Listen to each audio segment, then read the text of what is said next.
Powered by MPB, this is Chalkboard Chat, an MPB education podcast, hosted by Germaine Flood and Tara Wren. To hear this episode and more, visit education.mpbonline.org or download the MPB Public Media app to listen on your iPhone or Android device.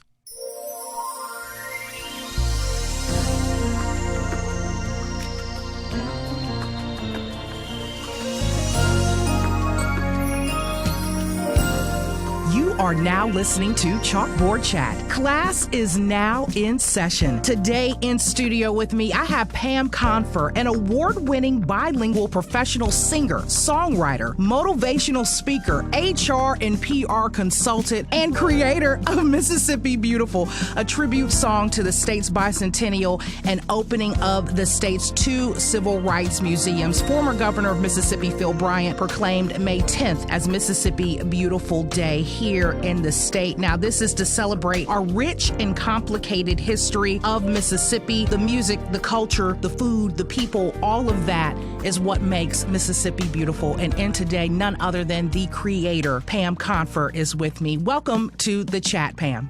Thank you, Germaine, and thank you, Mississippi Public Broadcasting. I appreciate you for educating Mississippi, therefore educating the world. Yes. Thank you. Yes, and we are excited to have you on our education podcast. You have been such a lifelong family member of ours, so thank you so much for joining the podcast with us today, and we are going to have such a great time today. We are family, and that's why I appreciate you guys so much, because you are my family and we are in love with the state of Mississippi together. Right. Let's get into you a little bit. I want to talk about Pam Confer, the person, the musician, the everything, because in my introduction, as you could hear, you do it all, Pam. You really do it all. So I wanted to get into you and get into Mississippi Beautiful and your history as a Mississippian. So tell me about your history with Mississippi, how you grew up here, and exactly what kind of molded and shaped your version of what makes Mississippi beautiful to you.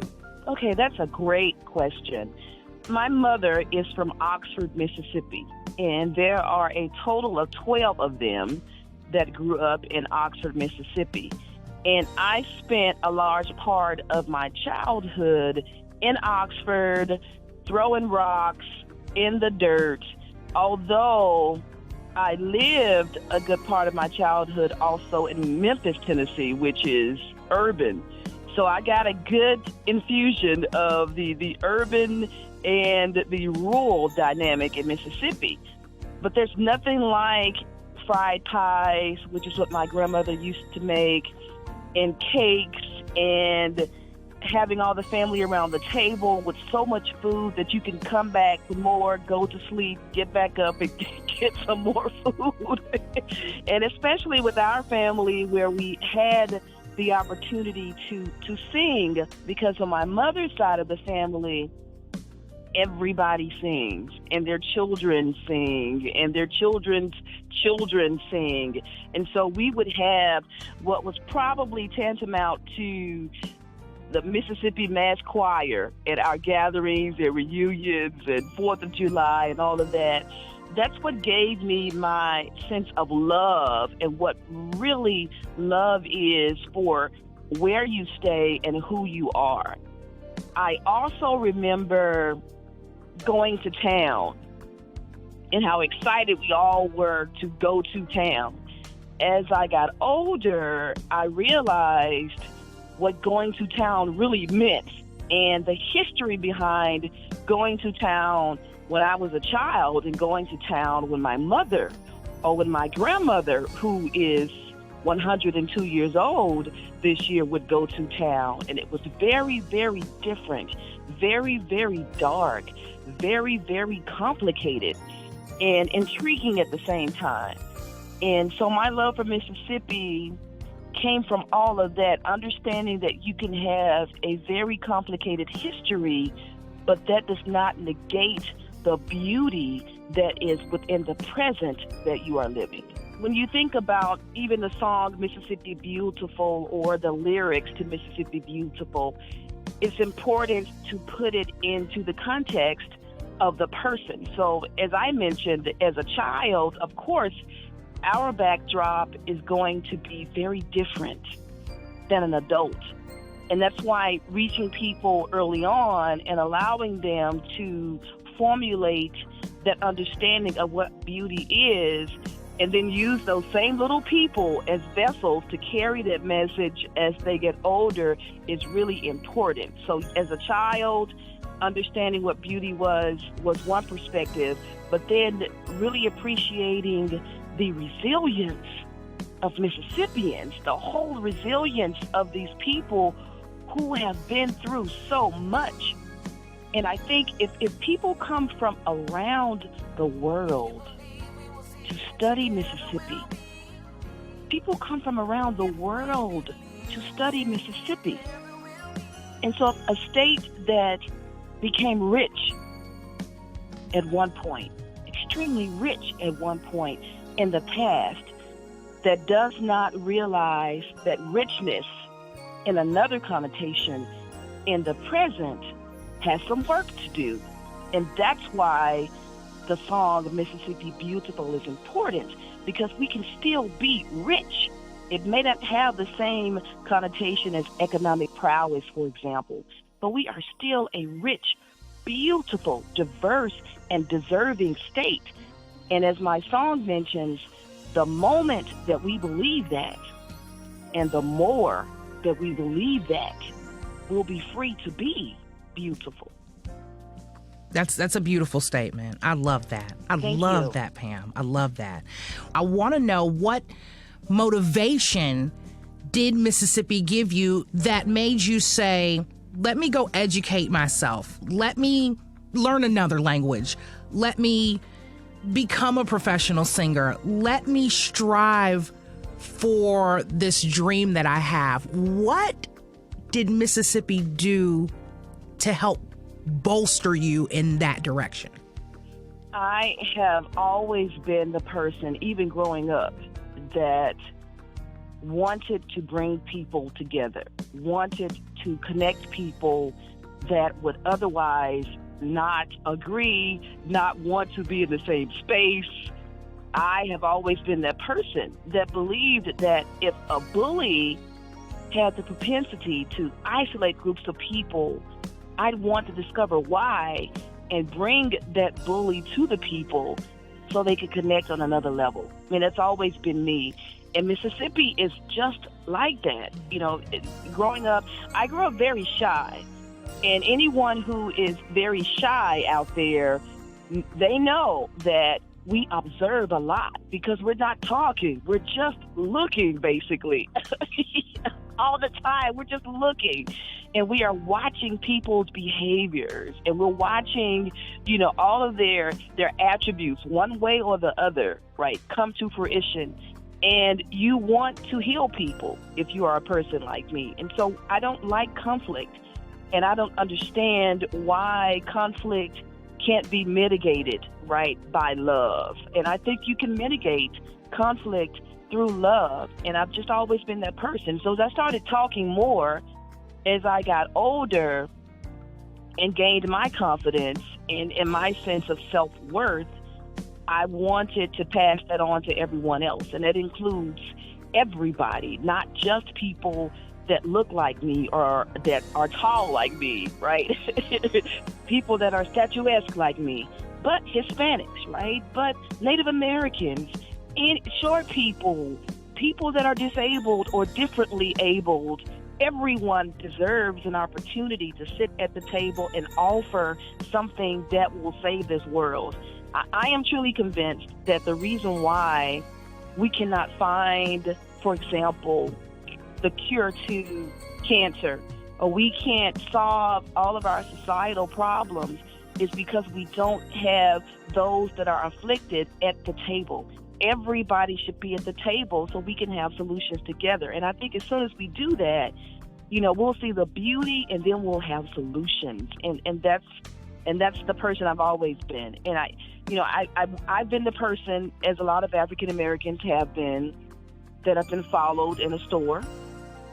And it's awkward, especially as a teenager or someone in your formative years to be followed in a store.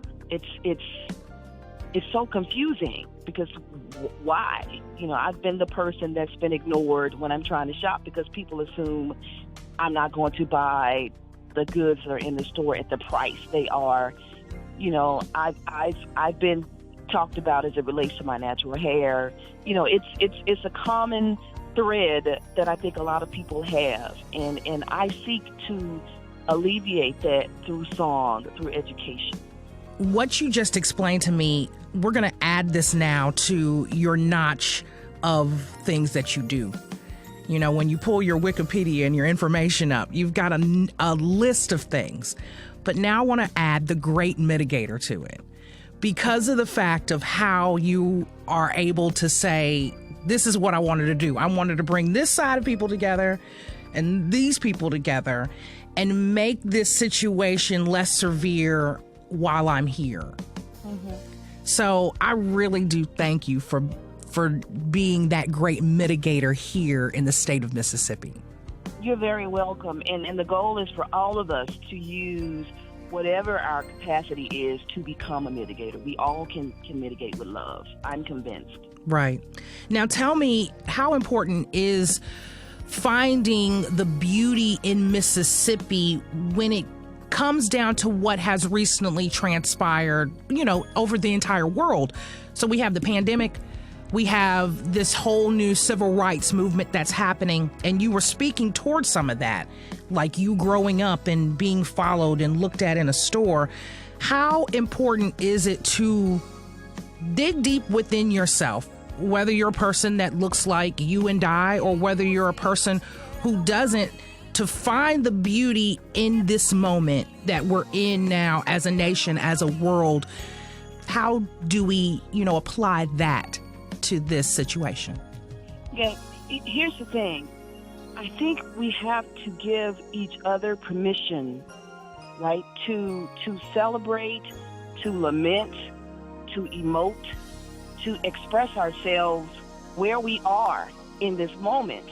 And I think, especially as Mississippians, we are so hard on each other. But we have to realize that no one is where you are every moment. You know, somebody's going to be behind you, somebody's going to be beside you, maybe in front of you, but everyone can't be where you are in your mental state at this moment. So I think giving each other permission, even as we work towards healing and towards purpose, towards understanding, towards connecting, is allowing people to be who they are in that moment. Now, here's the thing in between that. People have to be moving. Like, movements are designed to move. So if I were to spell it, it would be MOVMEANT, right? Because movements are meant to move. So it's my hope that people that are sitting still right now or standing still and saying, I've got my opinion, please respect that they say, wait a minute, a car doesn't work like that. If I want to go to the grocery store, I don't just sit in my car and say, all right, where are the groceries? You have to drive. We all have to drive. We all have to drive. We all have to allow hope and healing to sit in that vehicle with us. So that's why understanding that you're beautiful makes a difference. And the reason why the song is called Mississippi Beautiful is because who can argue with that?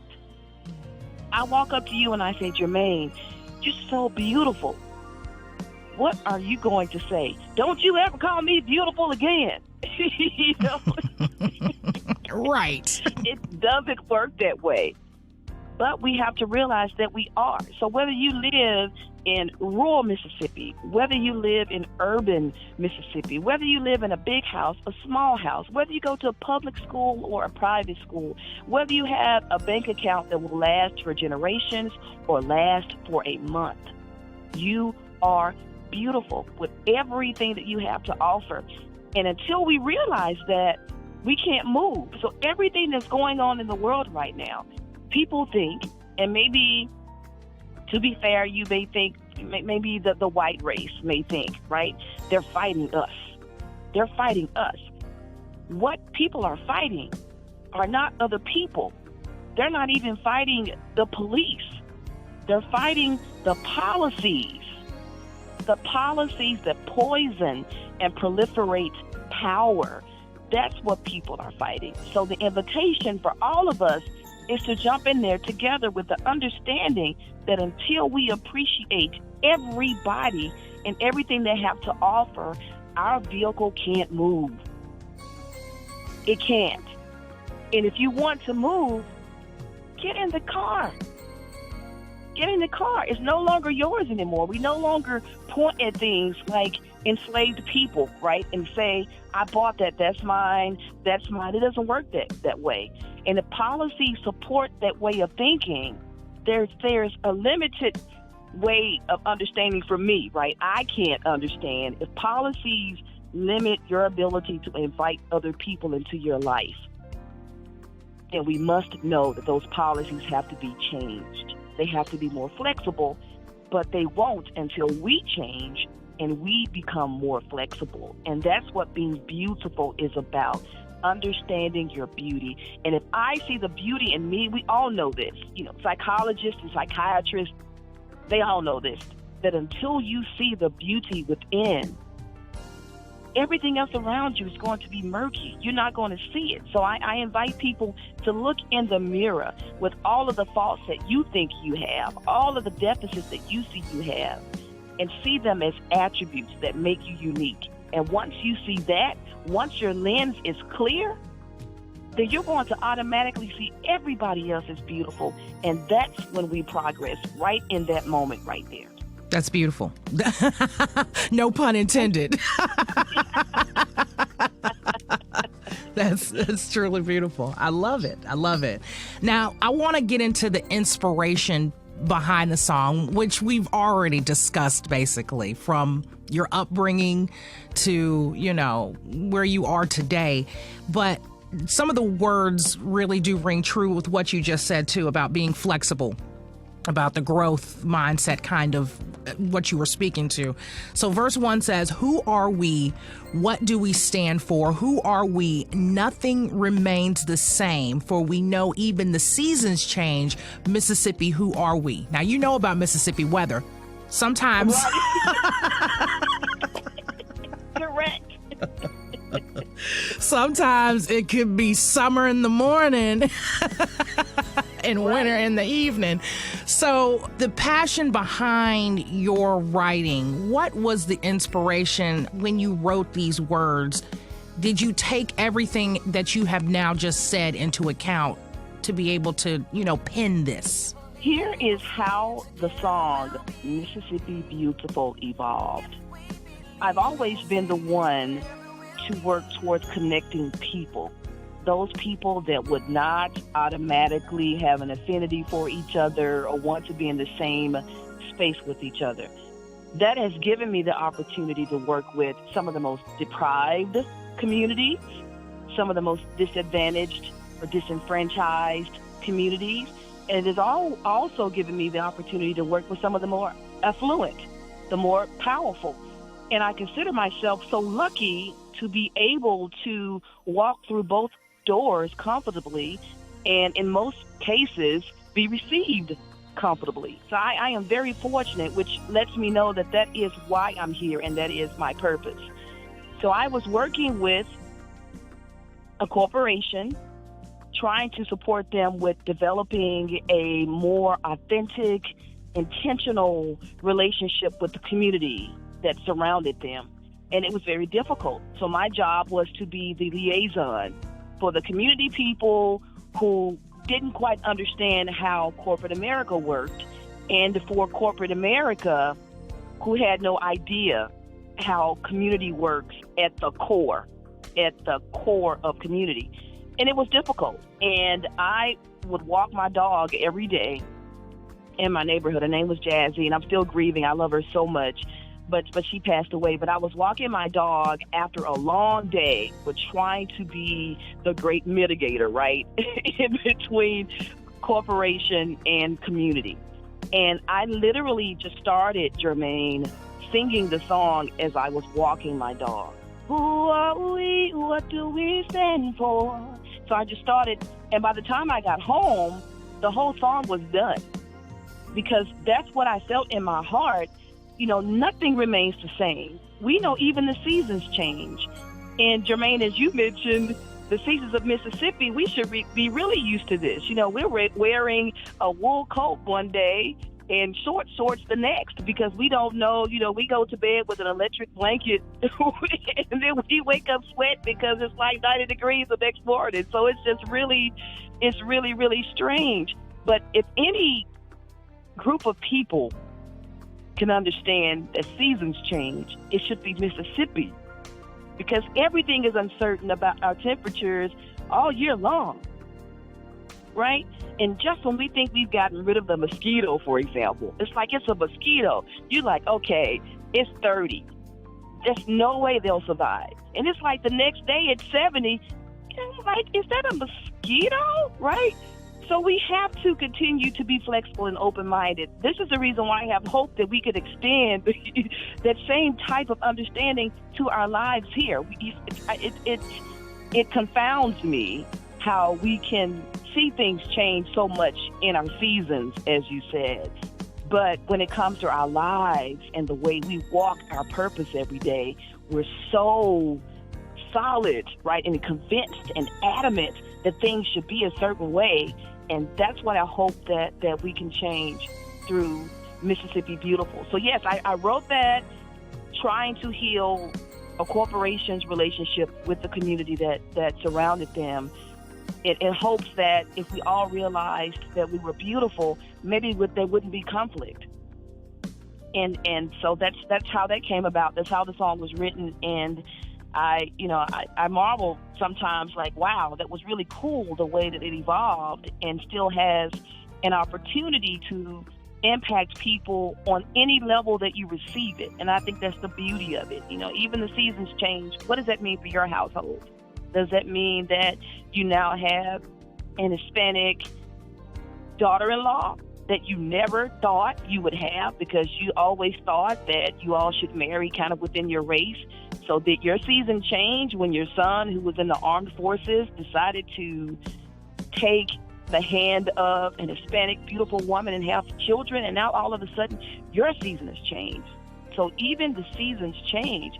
And as a result of that, who are we now? Not who are we in 1965, who are we 400 years ago, but Mississippi, who are we, in parentheses, now? Right. Good stuff. So I want to get into now the culmination of all of this. This is everything from you being born all the way up until, let's just say, 2017. Mississippi Beautiful, the song, has now been penned by you. It has been recorded. And then you fall into a proclamation where now May 10th, here in the state of Mississippi, has become Mississippi Beautiful Day because of Pam Confer. We are now celebrating the third year of this. How excited were you when the proclamation was made, when you found out, listen, I am going to have a day that is actually, named after me, named after my song? How excited were you when that day came? Germaine, let me tell you that my cheeks are hurting right now because I'm blushing so hard. My cheeks are about to pop. But Mississippi Beautiful Day, wow.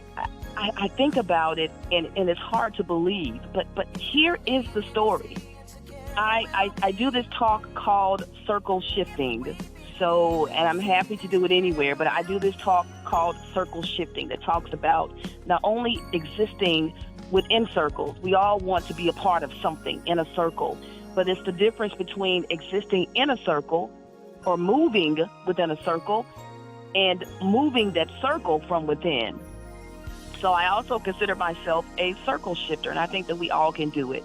So here is my point. Governor Bryant had heard me sing Mississippi Beautiful quite often because I would sing it at banquets and special events, and typically we'd be in the same environment. And if someone would call and say, would you sing the national anthem? then I would say, well, no, actually, I don't sing the national anthem, but there is a song I've written called Mississippi Beautiful about Mississippi. And they would say, okay, great, we'll sing that. So I began to sing that instead of the person that would sing the national anthem at their programs, which I thought was just awesome that people would be receptive to that. So the governor had heard me sing the song so many times. He had a signed CD. First Lady Bryan had a signed CD. And we were at a legislative function, and I was standing beside the governor. And I looked at the governor and I said, Governor Bryant, I think we need a Mississippi Beautiful Day. We just need a day that allows Mississippians, no matter where we live, no matter what we do, no matter what we believe, we need one day where each individual person can celebrate it in their own way. So Governor Bryant looks at me and he says, let's do it. Let's do it. Call my office and we'll get it done. Let's do it. And of course, I'm as you can tell, I'm extremely hyper. So I was like, that's awesome. Thank you. Okay, thank you, Governor. So when I started telling people around in my circle, right, that Governor Bryant and I are going to do a Mississippi Beautiful Day, many of them thought, okay, that's not possible. He's not going to do that. He's a politician, Pam. He was just placating you. I'm like, no. We had a great conversation, and he said he would do it. Long story short, his office called. What day do you want? What do you want it to look like? And I tell you, and I still get emotional about that now, Germaine, because think about that. Think about the state that we live in. Think about the perception of Mississippi. Think about the perception of the more liberal-minded person versus the more conservative-minded person. Think about the perception of a white male and an African-American woman with an afro. Think about that. Think about the two of them coming together to establish a day where everyone can do just what they did. Celebrate the beauty that exists everywhere. And that's how Mississippi Beautiful Day came to be on May the 10th because of that. And I am grateful because you don't agree with everyone on everything, even in your own family you don't, right? So certainly in politics or in this whole world, you may not. But if two people, Germaine, can come together, right, to establish a statewide day. He didn't say, I'm just going to do it once. This is something that's embedded within all of the holidays for Mississippi forever. And it's done by two people who could not be more different, right?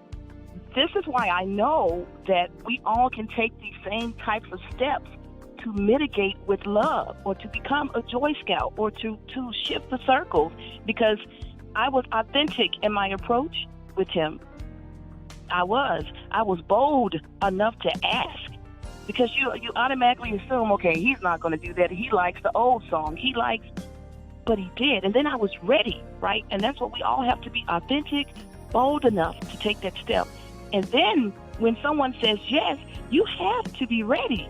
And I was ready. And because of that, we have Mississippi Beautiful Day. And I think anything is possible because of that. I think anything is possible if we all work together and see each other as individual, breathing human beings with talents and something to offer this world. Yeah. I love it. I love it. I love it. Love it. Okay. So what I want to know now is, how do you plan on celebrating this year, May 10th, Mississippi Beautiful Day? Is there cake and punch involved? There will be virtual cake, virtual punch, virtual balloons, virtual people, because we are in a pandemic. But it makes Mississippi beautiful nonetheless. We are still beautiful regardless. So we will celebrate on May the 10th. We will have a program where people can see me sing the song, see people talk about what makes Mississippi beautiful, hear poetry about Mississippi and celebrate it. Mississippi Beautiful Day was established in 2018.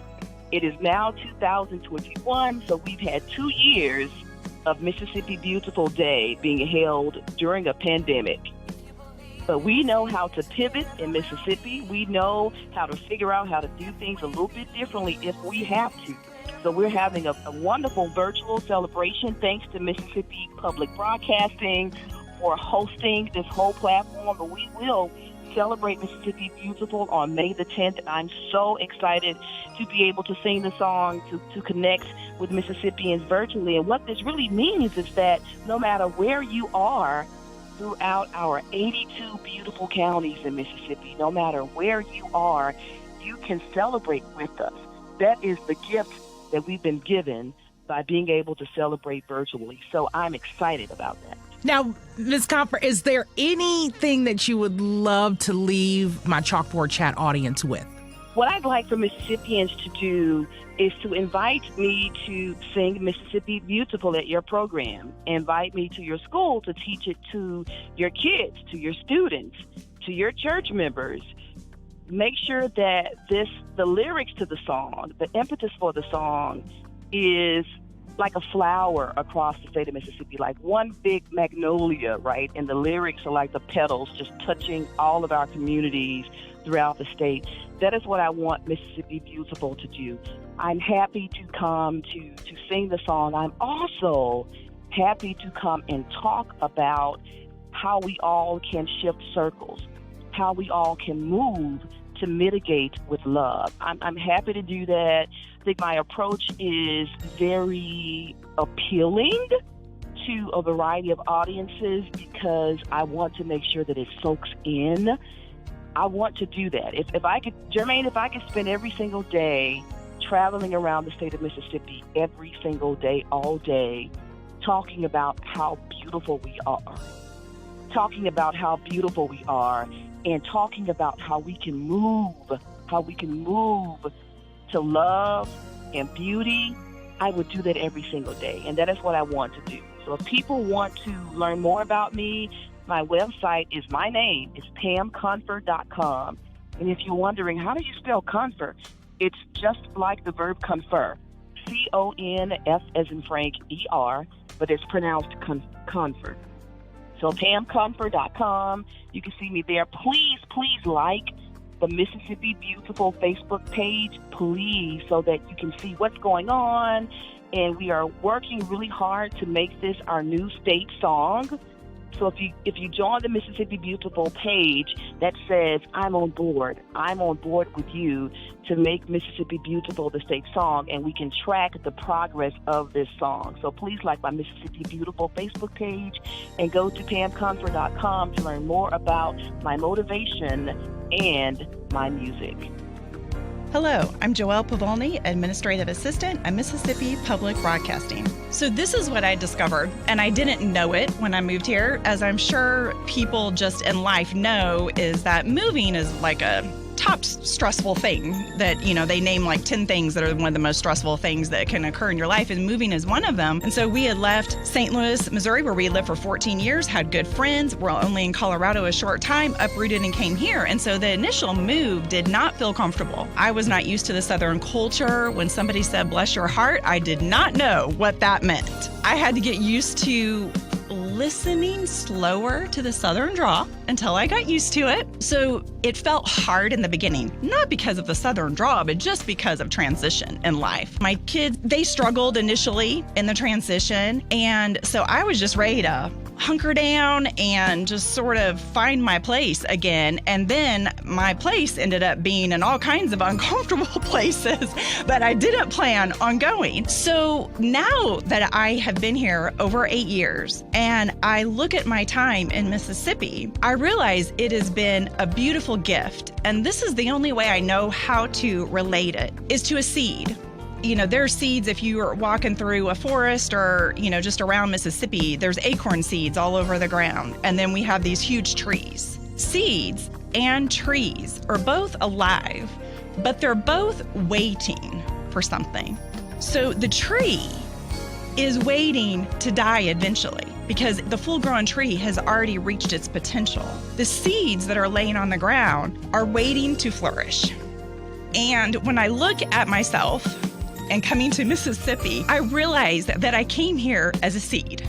And I had a lot of potential inside of me, but I had never had people in my life to call out that potential. Now, don't get me wrong, I was raised in a great family, but it's not that I didn't have a positive influence in my life. But sometimes when you are put in uncomfortable situations and people look at you and say, you can do this even though you don't think you can, is the first time that you are willing to step out and do hard things. And when you are in a life that feels comfortable, that no one pushes you, you tend to not want to sign up for hard things because we're creatures of comfort. We want to do what comes easy to us. And so I, as an introvert, as someone who is scared a lot and would prefer to stay comfortable, I needed to be pushed. And the only way that I was going to be pushed is to be planted here in Mississippi underneath the influence of people who would give me hard things to do, who later told me that they didn't even know if I could do the hard things, but they gave them to me anyway, and just trusted that somehow it would work out.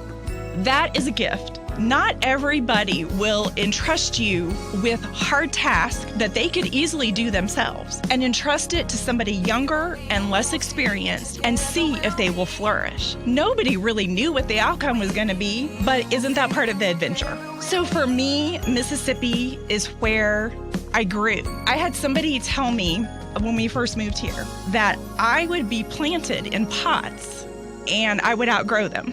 And that's in the back of my mind. I've never forgotten that, because as a seed, I was planted in pots. And, if a seed is planted, they are in the dark, because if you're down in the dirt, it's dirty, it's messy, it's dark. You don't always see the light. In order for a seed to grow, it's got to be watered and there has to be light, but the seed doesn't always see the light.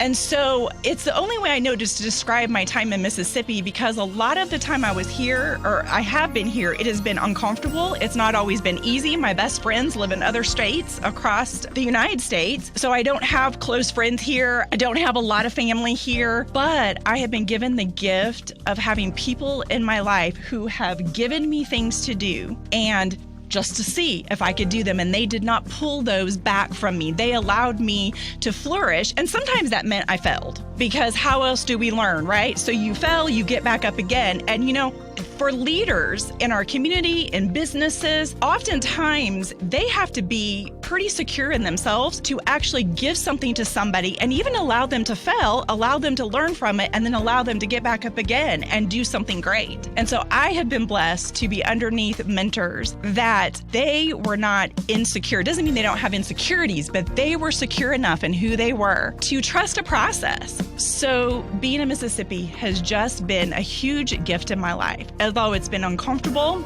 it's been scary sometimes, it's often felt dark or lonely at times, but I would never trade that experience for the growth that I have experienced in my life. And so when I think of Mississippi, I think of a seed that was given a chance to grow. Nothing great is born out of ease or comfort, and that's what makes Mississippi beautiful to me. Hi, I'm Clarence Robeson, and I'm the media tech at MPB. I was born here in Mississippi in a little town called Natchez, Mississippi, one of the most beautiful towns in the whole state, I think. I was born and raised till the age of 7. And after that, my parents moved the migration north to Chicago. And from that point, I grew up in Chicago, went to elementary school, started high school, and ended up coming back to Mississippi my last year of high school. And when I came back, I moved in with my grandmother, who adopted me, and she became my legal guardian. So I ended up finishing school at North Natchez in Natchez, Mississippi, and it was great. I really enjoyed it. I played a little football, a little basketball, and mostly music. I was known as the guitar kid, because everywhere I went, I'm talking guitar, Jimi Hendrix and Wes Montgomery, you name it, I'm talking guitar whenever you see me. And to this very day, I'm still talking guitar. That's what I do. After I leave here at MPB, I change hats and put on the musician hat. I've been playing guitar now 40 plus years, yeah. It was like a 50-50, I was a half city kid, half country kid. I learned to ride horses and slop hogs and all that kind of good stuff, So, yeah, I got a little country going in there. Yep, a little country going in me. I love the fact that Mississippi is it's still, it's an undiscovered vast, forest and trees and rivers and streams. I love that because in Chicago, you see that at the museum, but you don't see it driving down Lakeshore Drive, So it was great to be amongst clean air and sky and fishing and all that good stuff that I love. And it inspires a lot of music in me also. One thing I found beautiful about Mississippi, believe it or not, is its people and its music and its food. Okay, you get good food, good music, you got good people in Mississippi. Those are the three things that make a great combination. Good music, good food, you're gonna have some good people. I've never seen anybody angry after having a good meal, listening to some good music and having a good time. And that's what makes Mississippi beautiful to me. Hi, I'm Felicia Davis, the Director of Early Childhood and Education Enrichment at Mississippi Public Broadcasting. My Mississippi history is I am a native Mississippian, born in the country out in Hollandale, Mississippi in the Delta. I was an Army brat, so I got an opportunity to travel and visit several places like Germany, for example. Probably from the age of 3 to 5, where I returned to Mississippi because Mississippi is and was home. So I had an opportunity to experience elementary school here in Mississippi. I attended a school in Avon, Mississippi, even though a lot of people think it's pronounced Avon because it's spelled Avon, but in Avon. And then I was off again where I lived in Killeen, Texas, where Fort Hood is. My dad was stationed there. Those were my 4th through 6th grade years, or portions of my 6th grade year. I then returned to Mississippi for my 6th grade year where I got to reunite with my friends. So the blessing and the beauty of it all was I still maintained those friendships that I had created as a small child. So I was able to maintain those friendships, and these are the same people that I actually attended like Head Start and 1st and 2nd grade with. So it was great to come back home and not have to rebuild and just kind of pick up where we left off, because to me that is part of what makes Mississippi beautiful, the people and the vibe and that family unity. Even in your friendships, it's the family love. And some of those people that are my friends, I do consider them family, even though we're not related by blood. So after my travels from 6th grade in Mississippi, I jetted off to Heilbronn, Germany. That's where my middle school years were spent and a portion of my 9th grade year. And after that, I was back in Mississippi to complete my high school years. And again, those same friends we're here. And it was a good thing because it helped me to not have to worry about, at high school age especially, trying to make new friends. So I always came back.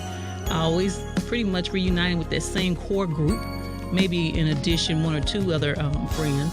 But it was just good to have a sense of familiarity. And I didn't have to worry about some of the pressures of, being a military brat is a blessing because you learn how to form relationships. And you learn, in the middle of the year, you get snatched up. But I always had a place to call home. And it was really home. And that's the great thing about Mississippi.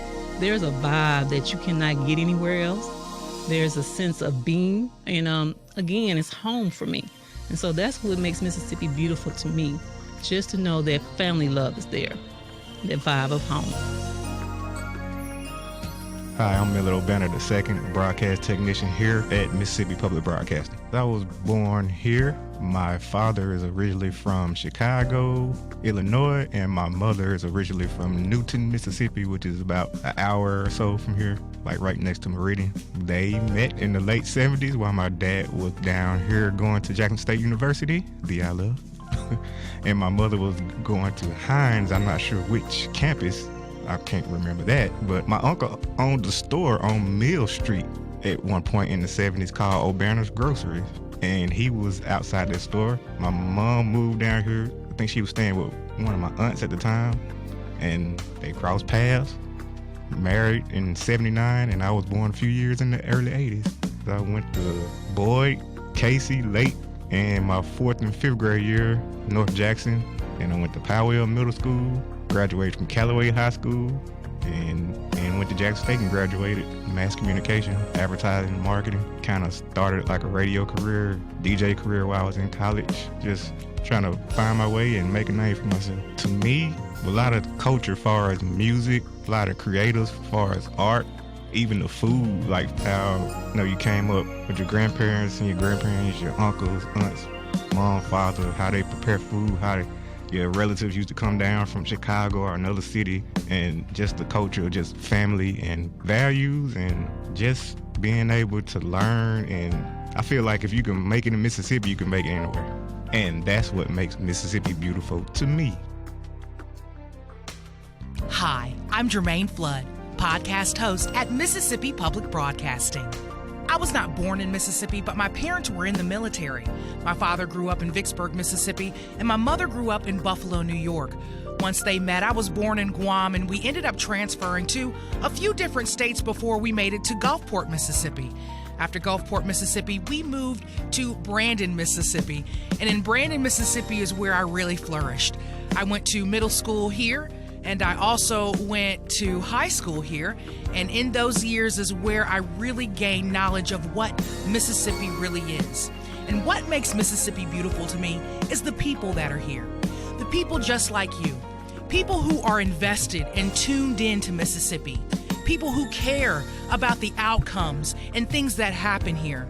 People who love Mississippi in the same way that I do. That's what makes Mississippi beautiful to me.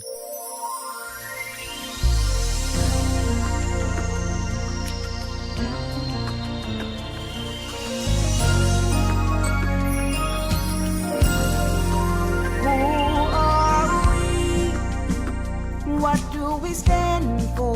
Who are we? Nothing remains the same, for we know even the seasons change. Mississippi, who are we? Who are we? How do we claim it? Who are we? We're faces of joy and pain, for we know that we're more than just a name. Mississippi, who are we? I know we're beautiful, the more that you believe that we're beautiful, the more that you can see that we're beautiful, the moment you believe that we're beautiful, the moment you can see.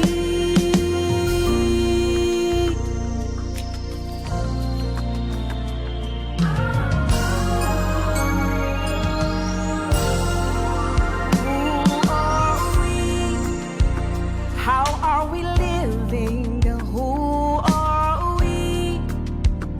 Our legacy is now, for we know our strength, our pride, our power. Mississippi, who are we? Who are we? Let's tell our children, who are we? That they're born from kings and queens, for we know there's beauty in everything. Mississippi, who are we? I know we're beautiful, the more that we believe that we're beautiful, the more that we can see that we're beautiful, the moment we believe that we're beautiful, the moment you can see. Ooh, yeah. If you believe in the sea and together we'll be. If you believe,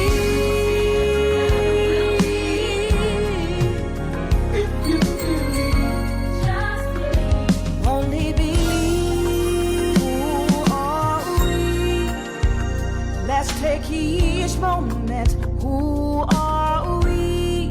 To touch and lift our fellow man, for we know no one can love quite like we can. Mississippi, who are we? Who are we? Let's use our voices. Who are we? To sing above our highest fear, for we know a smile can find a way to hear. Mississippi, who are we?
Mississippi Beautiful plays each day in Gallery 8 of the Mississippi Civil Rights Museum. And the song can be found on just about any media platform. So make sure you download it and make it a part of your playlist. For more information on Mississippi Beautiful, visit education.mpbonline.org. You've been listening to Chalkboard Chat. Class is now dismissed. You've been listening to Chalkboard Chat, an MPB education podcast. To hear this episode and more, visit education.mpbonline.org or download the MPB Public Media app to listen on your iPhone or Android device. This podcast is hosted with love by ACAST.